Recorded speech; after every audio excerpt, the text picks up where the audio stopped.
मैथिली शरण गुप्त जी ने बात रखी है।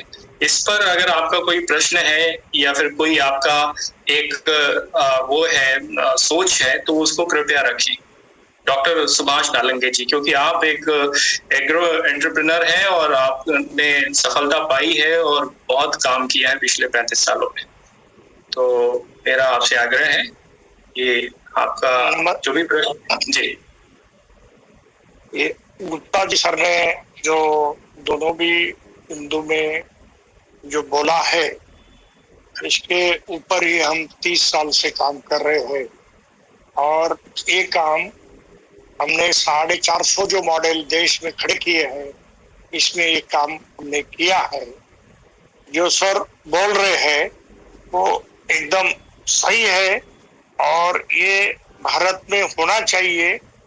जितने भी जिले हैं यहाँ ऐसा कम से कम एक मॉडल खड़ा रहना चाहिए, इतना मैं आज कहूंगा जी।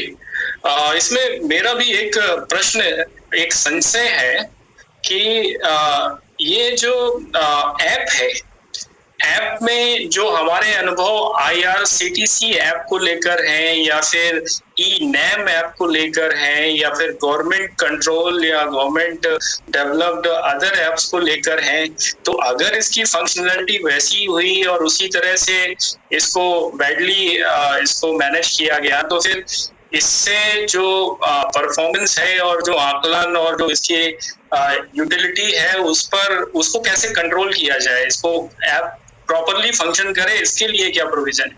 देखिए, सरकारी मशीनरी की से लेके हर चीज़ को मैनिपुलेट किया जा सकता है जिससे कैपिटलिस्ट लोगों को लाभ दिया जा सके।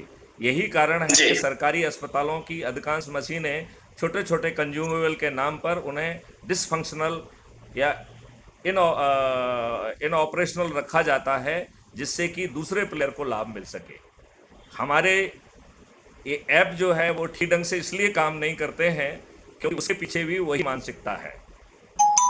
आगे चल के ये सब चीज़ नहीं हो पाएगी, ये सुनिश्चित किया जाएगा। तो आप ये चिंता मत करिए, टेक्नोलॉजी का जो है स्पीयर हेडिंग का काम भी मैथिली शरण गुप्त जी ने किया हुआ है, मतलब मैंने स्वयं, और ढेर सारे हमने आपको बताना चाहूँगा कि 32 टेक्निकल यूनिवर्सिटीज़ और इंस्टीट्यूट के साथ as a DG police reform हमारा MOU है जो अभी भी चल रहा है, जिसके तहत ढेर सारी टेक्नोलॉजी हमने इन हाउस डेवलप की है। इसके लिए हमने स्मार्ट इंडिया हैकाथॉन का 2020 का भी सहारा लिया था, जिसमें बहुत सारे सॉल्यूशंस क्रिएटेड, हाफ क्रिएटेड पड़े हुए हैं और हम प्रतिदिन टेक्नोलॉजी के उस मुकाम की तरफ बढ़ रहे हैं जहां पर writing code is not a problem.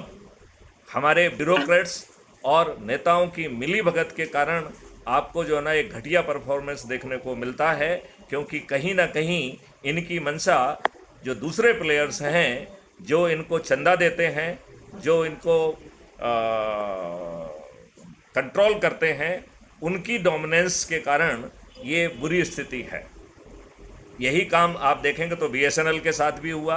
BSNL को सेक्रीफाइस कर दिया गया जिससे कि दूसरे प्लेयर्स को लाभ मिल सके।